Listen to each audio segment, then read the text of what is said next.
দেখতে পাচ্ছি দিবালোকের মতো যদি জুলাই সনদের আইনি ভিত্তি না দিয়ে আপনারা ফেব্রুয়ারি মাসে নির্বাচন করেন, আবার এই নির্বাচন হবে একটা বিতর্কিত নির্বাচন। আমরা খেয়াল করছি এই নির্বাচনে আবার কেন্দ্র দখলের পায়তারা চলছে, আবার এই নির্বাচনে কালো টাকার প্রভাব চলবে, আবার সন্ত্রাসী মস্তান গুন্ডা দিয়ে জনগণের ম্যান্ডেটকে ভিন্ন দিকে প্রবাহিত করার কোন চক্রান্ত জনগণের সহ্য করতে রাজি নয়। আমরা বলবো ঐক্যমত কমিশনের ৩১টা দল নিয়ে আপনি সভা করেছেন, যেই ৮৪টি বিষয়ে ঐক্যমত পোষণ হয়েছে, ২৬টা দল তারা জুলাই সনদের আইনি ভিত্তির ব্যাপারে একমত হয়েছে। তাহলে অন্তর্বর্তীকালীন সরকার আপনারা কাদেরকে ভয় পেয়ে জুলাই সনদের স্বীকৃতি দিচ্ছেন না? জনগণকে জানাতে হবে। জনগণকে অন্ধকারে রেখে, আড়ালে আপনারা রেখে কোন দলের প্রেসক্রিপশনে যদি আপনারা জুলাই সনদ নিয়ে তার গণনা করেন, প্রয়োজনে আমরা আপনাদেরকে ঘেরাও অভিযান পরিচালনা করব। জুলাই সনদ নিয়ে কোন টাল বাহানা করার এখতিয়ার অন্তর্বর্তীকালীন সরকারকে দেওয়া হয় নাই। সুতরাং অনতিবিলম্বে জুলাই সনদের আইনি ভিত্তি দিয়ে তার ভিত্তিতে অবশ্যই ফেব্রুয়ারিতে জাতীয় নির্বাচনের আয়োজন করতে হবে, ঠিক না বলেন?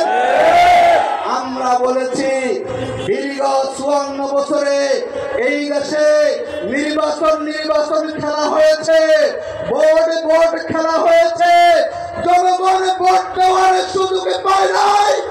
জামাত ইসলামী সহ ইসলামী দলগুলো বলেছে যে নির্বাচনে কালো টাকা বন্ধ করার জন্য, ক্ষমতার ভারসাম্যের জন্য, ফ্যাসিবাদের উত্থানকে ঠেকানোর জন্য সংসদের উভয় কক্ষে ফিয়ার দিতে হবে।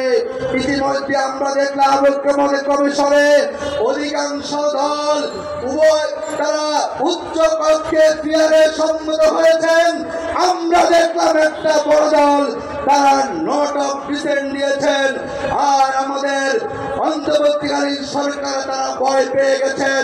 এইরকম ভয় পাওয়া লোককে সুষ্ঠু নির্বাচন হতে পারে না। আমরা বলবো ফিয়ার জনগণের দাবি, প্রয়োজনে আপনারা গণভোট নেন, দেখবেন দেশের জনগণ আর পুরনো সিস্টেমে তারা নির্বাচন দেখতে চায় না, ঠিক না বলেন? সুতরাং জনগণের দাবি মেনে নিয়ে জুলাই সনদের ভিতরে ফিয়ার দিয়ে যা যা সংশোধন করা দরকার সব সংশোধন করে একটা সুষ্ঠু নির্বাচন আপনাদের দেওয়া, ঠিক না বলে? আমরা আরেক দাবি জানিয়েছিলাম, দীর্ঘ ১৫ বছর যারা ফ্যাসিস্টকে সহায়তা করেছে, ফ্যাসিস্ট হওয়ার জন্য ওই জাতীয় পার্টি তার দোষর।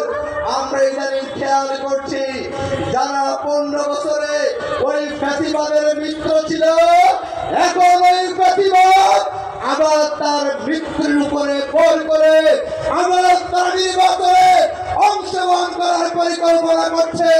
এই পরিকল্পনাকে আমরা সহ্য করতে পারি না। ওই জাতীয় পার্টি আর ফ্যাসিবাদের দোষর ১৪ দলকে নিষিদ্ধ করে নির্বাচনে আপনারা অগ্রসর হবেন। তা না করলে বাংলার জনগণ কঠিন আন্দোলন করতে আমরা বাধ্য হব, ঠিক না বলে? সম্মানিত বার্তাবাসী, যে জামাত ইসলামী আজকে আয়োজনটি আমরা করেছি, দীর্ঘ ১৫ বছর এই জামাত ইসলামের উপরে এমন অত্যাচার নয় যে অত্যাচার আওয়ামী লীগ করে নাই। তারা মিথ্যা মামলা দিয়ে আমাদের নেতৃবৃন্দকে গ্রেপ্তার করে সাধারণ রায় দিয়ে তারা জামাতের আমিরকে তারা শহীদ করেছিল। তারা আমাদের নেতৃবৃন্দকে শহীদ করে তারা এই জমিন থেকে তারা জামাত ইসলামীকে মুছে ফেলার তারা চক্রান্ত বলেন। বিগত 15 বছরে জামাত ইসলামী সবচেয়ে মজবুত দল ছিল। আমাদের নেতৃবৃন্দ শহীদ হয়েছেন, আমাদের সকল অফিসগুলো বন্ধ ছিল, আমাদের নিবন্ধন বাতিল করা হয়েছিল, আমাদের প্রতীকে বাতিল করা হয়েছিল, অসংখ্য শিবির কর্মীকে শহীদ হয়েছে। এত কিছু করার পরও কিন্তু জামাত ইসলামী দেশের সাথে আমরা কখনো তাদের সাথে আপোষ করি নাই, ঠিক না বলে? আমরা দেখলাম আজকে কতিপয় নেতা বলছেন, আমরা জিজ্ঞাসা করতে যাই যারা আজকে আওয়ামী লীগের সাথে জামাতের আতাতের সম্পর্ক খুঁজছেন, বিগত 15 বছরে রাতের পথে আপনি কয়টা মিছিলে নেমেছেন? আপনি কয়টা গুলি খেয়েছেন? অযথা কথা বললে নিজের ইজ্জত নষ্ট করবেন না। এদেশের জনগণকে আর বোকা বানানো যাবে না, ঠিক না বলে?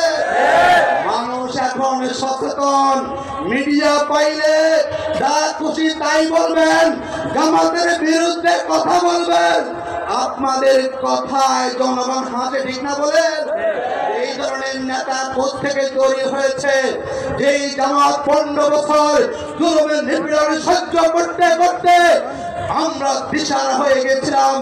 আমরা মাটি আটকে ধরে আল্লাহকে সাক্ষী রেখে আমাকে ভরসা করে আমরা যেই জমিনে টিকেছিলাম, আজকে যখন সেই দলকে নিয়ে কতিপয় নেতা কথা বলে, আপনারা বক্তব্যের পরে ফেসবুকের কমেন্টস গুলো পড়বেন, লোকেরা আপনাদেরকে পাগল ছাড়া কারো কিছু বলে না। নির্বাচনের আগে পাগলামি বন্ধ করেন।